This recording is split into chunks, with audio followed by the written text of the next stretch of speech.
Selama puluhan tahun, dapur kita sangat bergantung pada satu benda, tabung gas LPG.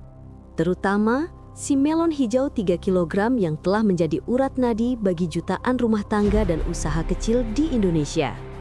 Namun, ketergantungan ini membawa masalah besar. Indonesia adalah salah satu importer LPG terbesar di dunia. Setiap kali kita menyalakan kompor, kita sebenarnya sedang membakar devisa negara.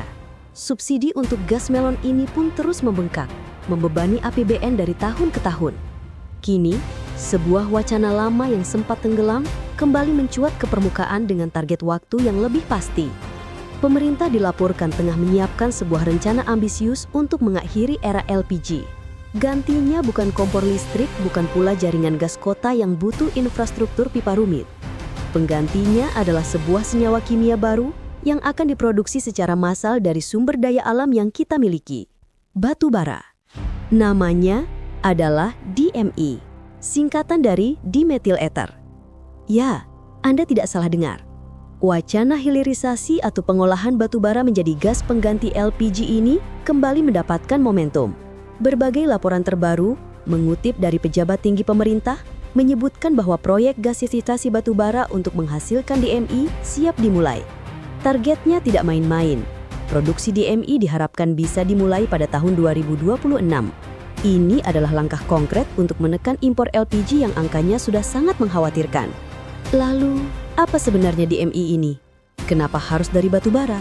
Dan yang terpenting, apa untung ruginya bagi kita sebagai konsumen di dapur?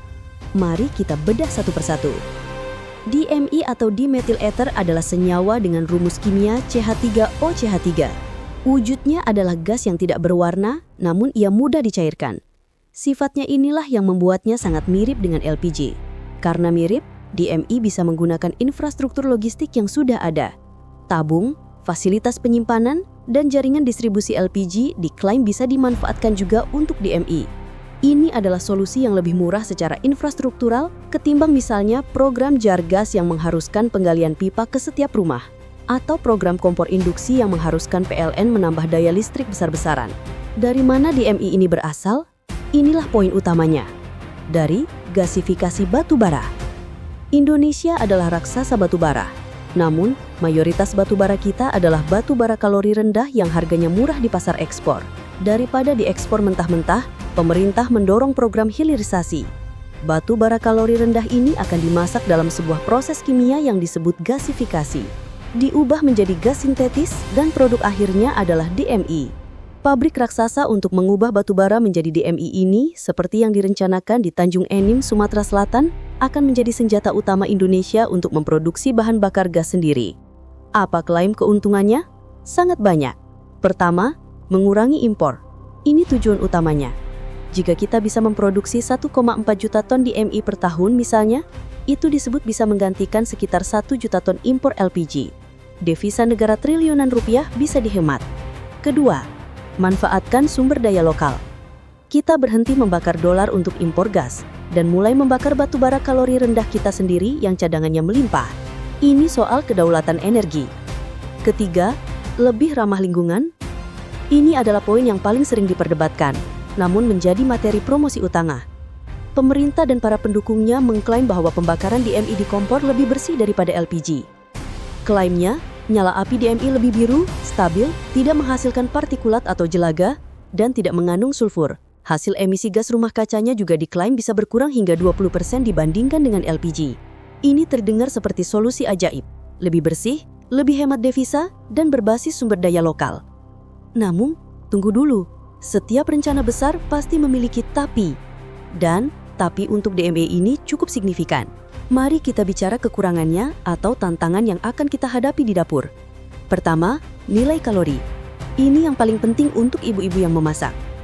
DME tidak sepanas LPG. Nilai kalori atau kandungan panas DME hanya sekitar 7.749 kcal per kilogram. Bandingkan dengan LPG yang mencapai 12.076 kcal per kilogram. Artinya apa?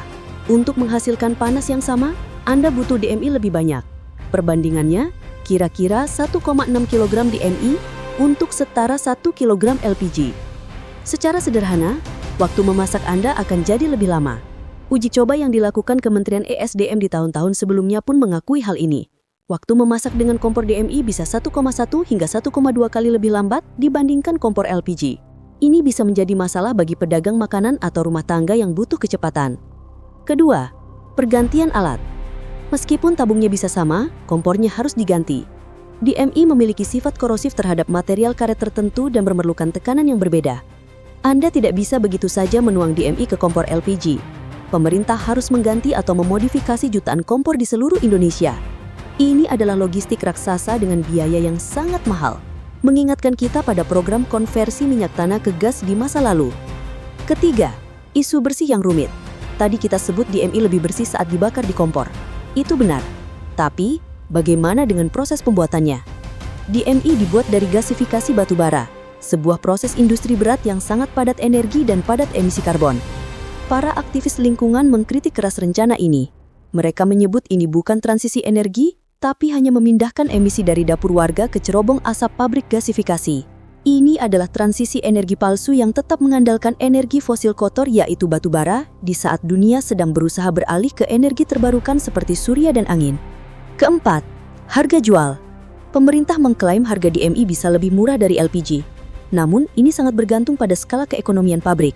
Proyek ini membutuhkan investasi puluhan triliun rupiah. Apakah harga produksinya nanti benar-benar bisa bersaing dengan harga impor LPG? Dan apakah pemerintah akan mensubsidi DMI sama seperti mensubsidi LPG? Ini adalah pertanyaan besar yang belum terjawab. Rencana ini adalah pertaruhan besar. Di satu sisi, ada janji kedaulatan energi, penghematan devisa, dan pemanfaatan batu bara. Di sisi lain ada tantangan teknis di dapur, biaya logistik penggantian kompor, dan isu lingkungan yang serius di hulu. Dengan target produksi yang dicanangkan mulai tahun 2026, kita sebagai konsumen hanya bisa menunggu dan melihat. Apakah tabung gas melon hijau di dapur kita benar-benar akan digantikan oleh tabung baru berisi DMI? Waktunya hanya tersisa kurang dari 2 tahun lagi.